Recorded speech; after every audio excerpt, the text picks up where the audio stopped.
Hola, ¿qué tal? Bonita noche. Mi nombre es Judith Liliana Hernández Reséndiz. Pertenezco a la Universidad Virtual de Guanajuato. El número de mi matrícula es la 21022253. Este es el reto número 2, la jurisprudencia del módulo de juicios de amparo 1 de la licenciatura en Derecho. El nombre de mi asesora es la licenciada Sofía Pérez Fuentes y bueno, voy a presentar el primer caso.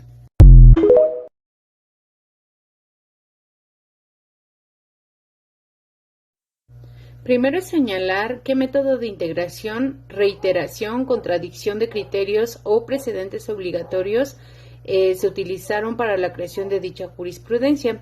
Se utilizó el método de reiteración de acuerdo con el Diario Oficial de la Federación del 2013 y la Ley de Amparo es reglamentario en los artículos 103 y 107 constitucionales. Establece que la jurisprudencia por reiteración se establece cuando se sustenta un mismo criterio en 5 sentencias no interrumpidas por uno contrario, resulta en diferentes sesiones con una mayoría de al menos 4 votos. Identifica si se cumple con el requisito establecido en el artículo 223 de la Ley de Amparo respecto a los votos que deben emitirse para su aprobación. Conoceremos el artículo 223 de la Ley de Amparo para poder determinar si cumple o no con el requisito establecido, donde nos indica que se establece que la jurisprudencia por reiteración de las salas de la Suprema Corte de Justicia de la Nación se establecen cuando se sustenta el mismo criterio en 5 sentencias no interrumpidas. Por otra, en contrario, resulta en diferentes sesiones por una mayoría de 4 votos. Entonces, las leyes de jurisprudencia 1AJ-102/2011 con registro digital aprobada por la primera Sala de Justicia de la Suprema Corte se creó por medio de reiteración sustentado el mismo criterio en 5 sesiones no interrumpidas. Por otra, en contrario, resulta en diferentes sesiones en el 2017. Presidente de la Suprema Corte de Justicia de la Nación el 11 de julio del 2007 por unanimidad de 4 votos. Donde la segunda, la facultad de atracción 78/2010, magistrados integrantes del Tribunal Colegiado de Circuito del Centro Auxiliar de la Séptima Región el 29 de septiembre del 2011 por unanimidad de 4 votos. La tercera, la facultad de atracción magistrados integrantes del Segundo Tribunal Colegiado del 22º Circuito el 27 de octubre del 2010 por unanimidad de 4 votos. La cuarta, la facultad de atracción 168/2010, magistrados integrantes del Segundo Tribunal Colegiado en Materia Civil del Cuarto Circuito el 19 de enero del 2011 por unanimidad de votos de 4.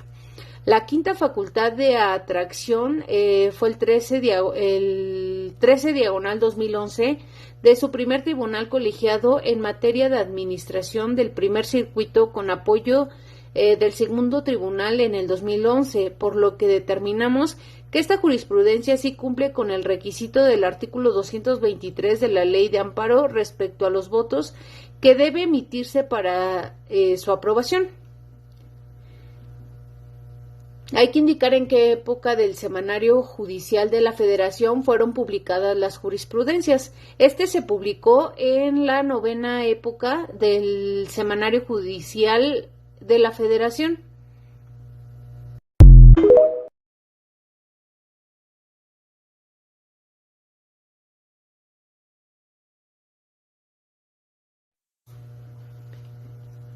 En el caso número 2, nos pide identificar cuáles son los razonamientos para que la jurisprudencia 1A/J 93/2013 10A fuera sustituida por la jurisprudencia 1A/J 78/2018 10A, emitida por la primera Sala de la Suprema Corte de Justicia de la Nación.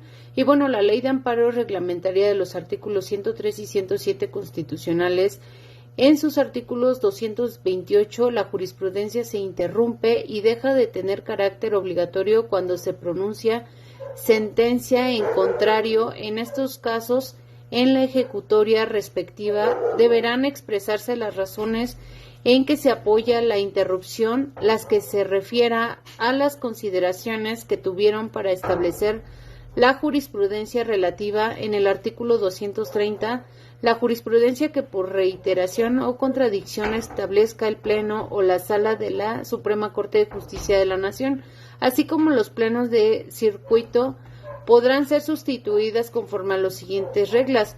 En la fracción 3, cualquiera de las salas de la Suprema Corte de Justicia de la Nación, previa petición de alguno de los ministros que la integran y solo con motivo de un caso concreto, una vez resuelto, podrán solicitar el Pleno de la Suprema Corte de Justicia de la Nación que se sustituya a la jurisprudencia que haya establecido, por la cual expresarán las razones por las que se estima deberán hacerse la solicitud, que en su caso enviará a la sala correspondiente del Pleno de la Suprema Corte de Justicia de la Nación. Deberán ser aprobadas por la mayoría de sus integrantes. En relación con lo anterior, la jurisprudencia 1A diagonal J78-2018, registro digital 20-1882-8 de la primera sala, interrumpió la jurisprudencia 1A J93-2013 al ser creada por medio de sustitución.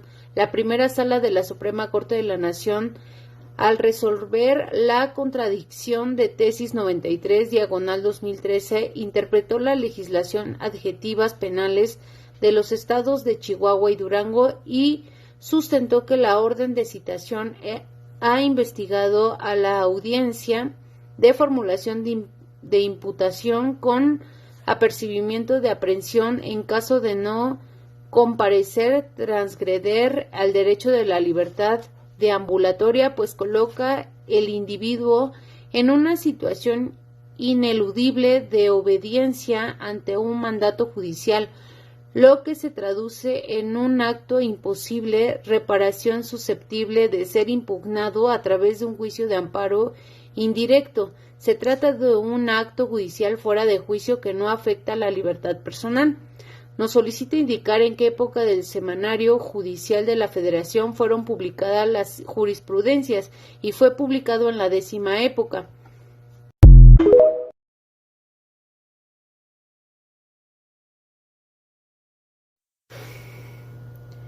En el caso número 3, nos pide señalar para qué autoridades es obligatoria la aplicación de dicha jurisprudencia. La Ley de Amparo Reglamentaria de los artículos 103 y 107 constitucionales, en su artículo 217, la jurisprudencia que establezca la Suprema Corte de Justicia de la Nación, funcionando en el Pleno o en las salas, es obligatoria tratándose del decreto del Pleno, y además para los plenos de circuito, los tribunales colegiados y unitarios de circuito, los juzgados de distrito, tribunales militares, judiciales del orden común de los estados, del Distrito Federal, tribunales administrativos y del trabajo locales o federales. Esta jurisprudencia fue establecida por la Suprema Corte de la Nación, funcionando en el Pleno, por lo que es obligatoria para los ya mencionados. Indica en qué época del Semanario Judicial de la Federación fueron publicadas las jurisprudencias, y esta fue publicada en la 9ª época. He llegado a la conclusión que este presenta un cierre congruente de acuerdo con lo que considera la importancia y utilidad de la jurisprudencia. La jurisprudencia es el criterio de interpretación de normas jurídicas emitidas por la Suprema Corte de Justicia de la Nación, los plenos de circuito, los tribunales colegiados del Poder Judicial. Los tipos de jurisprudencia son por reiteración de criterios, por contradicción de tesis y por sustitución. Lo anterior tiene fundamento en el artículo 215 de la Ley de Amparo Reglamentario, de los artículos 103 y 107 constitucional. La importancia de la jurisprudencia es que mantiene el sistema jurídico actualizado, además promueve cambios o modificaciones que necesita el mismo sistema.